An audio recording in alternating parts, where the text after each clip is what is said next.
മത്സരിക്കാൻ വേണ്ടി റഹ്മാനായ റബ്ബ് പരിശുദ്ധ ഖുർആനിൽ ആവർത്തിച്ചു പറഞ്ഞ രണ്ടു കാര്യങ്ങളാണുള്ളത്. ഒന്ന് മഗ്ഫിറത്താണ്, മറ്റൊന്ന് സ്വർഗമാണ്, പാപമോചനം. നാം പാപങ്ങൾ ചെയ്യാത്തവരാണെന്ന് നമുക്ക് തോന്നുന്നുണ്ടോ? മഗ്ഫിറത്ത് ആവശ്യമില്ലാത്തവരാണെന്ന് നമുക്ക് തോന്നുന്നുണ്ടോ?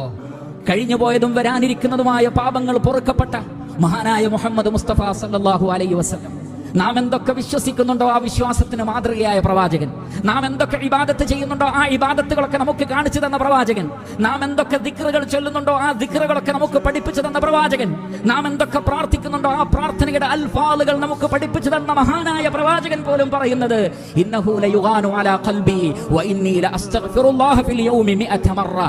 ചില സന്ദർഭങ്ങളിൽ ഞാൻ ദിക്ർ വിട്ടുപോകുന്നു, അതുകൊണ്ട് തന്നെ 100 തവണ റഹ്മാനായ റബ്ബിനോട് ഓരോ ദിവസവും ഞാൻ ഇസ്തിഗ്ഫാറിനെ തേടുന്നു എന്ന് റസൂലുള്ളാഹി സ്വല്ലല്ലാഹു അലൈഹി വസല്ലം പറഞ്ഞിട്ടുണ്ടെങ്കിൽ ഞാനും നിങ്ങളും എത്രമാത്രം മഗ്ഫിറത്തിനെ തേടണം.